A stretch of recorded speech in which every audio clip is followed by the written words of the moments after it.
तो सवाल यह है कि अगर मन डर और लालच दोनों का खेल खेलता है तो आखिर उसकी असली चाल को पहचाना कैसे जाए। इसका जवाब समझने के लिए तुझे अपने ही जीवन की कुछ ऐसी घटनाओं को याद करना होगा जिन्हें उस समय तू बहुत बड़ा समझ रहा था, लेकिन आज पीछे मुड़कर देखता है तो लगता है कि वह उतनी बड़ी बात थी ही नहीं।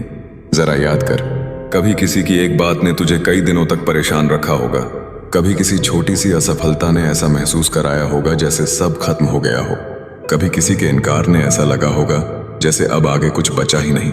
लेकिन समय बीत गया, जिंदगी आगे बढ़ गई और जिन बातों पर तू टूट रहा था आज वही बातें तुझे छोटी लगती हैं। ऐसा क्यों हुआ? क्योंकि समस्या उतनी बड़ी नहीं थी जितनी बड़ी मन ने बना दी थी।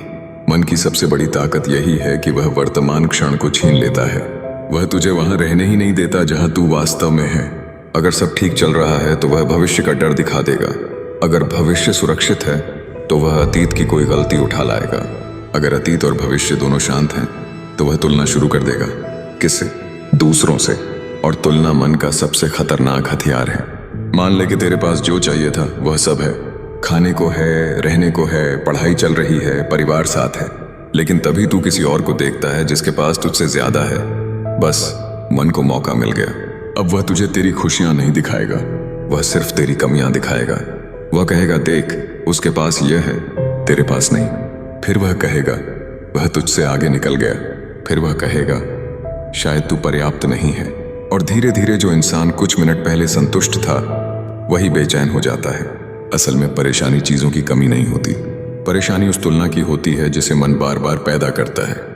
क्या तूने कभी गौर किया है कि एक छोटा बच्चा किसी साधारण खिलौने से घंटों खुश रह सकता है क्योंकि उसका मन अभी उतना जटिल नहीं हुआ। वह हर समय किसी और से अपनी तुलना नहीं कर रहा। लेकिन जैसे जैसे इंसान बड़ा होता है मन उसे सिखाता है कि खुशी अंदर नहीं बाहर है। खुशी अगले फोन में है, अगले नंबर में है, अगले पद में है, अगले रिश्ते में है। और जब वह अगली चीज मिल जाती है तब क्या होता है? कुछ समय के लिए अच्छा लगता है, फिर मन कहता है अब अगली चीज चाहिए। यानी मन कभी संतुष्ट होना नहीं चाहता, उसे हमेशा कुछ और चाहिए। और अगर तू उसकी हर बात मानता रहेगा तो पूरी जिंदगी भागता रहेगा, लेकिन मंजिल का एहसास कभी नहीं होगा। एक आदमी रेगिस्तान में चल रहा था, उसे दूर पानी दिखाई दिया। वह दौड़ पड़ा। वहां पहुंचा तो पता चला कि वह मृगतृष्णा थी। फिर उसे थोड़ा और आगे पानी दिखाई दिया। वह फिर दौड़ा, वहां भी कुछ नहीं मिला। मन भी ठीक ऐसा ही करता है। वह कहता है बस ये मिल जाए फिर सब ठीक हो जाएगा। फिर जब वह चीज मिल जाती है तो वह कहता है नहीं, अब वह दूसरी चीज चाहिए। और यह दौड़ कभी खत्म नहीं होती। इसलिए समझदार इंसान वह नहीं जो मन की हर इच्छा पूरी कर ले। समझदार इंसान वह है जो पहचान ले कि कौन सी इच्छा वास्तव में जरूरी है और कौन सी सिर्फ मन का नया खेल है। लेकिन यहाँ एक और सवाल उठता है, अगर मन इतना चालाक है तो क्या उसे लड़ना चाहिए? नहीं, यही गलती ज्यादातर लोग करते हैं। वे मन से लड़ने लगते हैं। वे कहते हैं मुझे डरना नहीं चाहिए, लेकिन जितना वे डर को हटाने की कोशिश करते हैं डर उतना बड़ा हो जाता है। वे कहते हैं मुझे यह नहीं सोचना चाहिए, लेकिन वही विचार बार बार लौट कर आता है। क्यों? क्योंकि जिस चीज से तू लड़ता है उसे तू महत्व दे देता है। मन से लड़ाई नहीं करनी, मन को देखना है।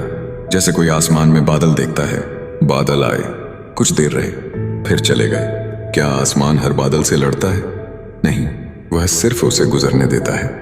वैसे ही जब कोई नकारात्मक विचार आए तो तुरंत उस पर विश्वास मत कर, उसे देख, समझ और गुजरने दे, क्योंकि हर विचार तेरी पहचान नहीं है। अगर मन कहे कि तू कमजोर है तो इसका मतलब यह नहीं कि तू कमजोर है। अगर मन कहे कि सब खत्म हो गया तो इसका मतलब यह नहीं कि सब खत्म हो गया। अगर मन कहे कि कोई उम्मीद नहीं बची तो इसका मतलब यह नहीं कि उम्मीद नहीं बची। यह सिर्फ विचार हैं और विचार मौसम की तरह बदलते रहते हैं। लेकिन समस्या तब शुरू होती है जब तू हर विचार को सच मान लेता है। मान ले कि एक दिन तेरे मन में आया कि लोग तुझे पसंद नहीं करते।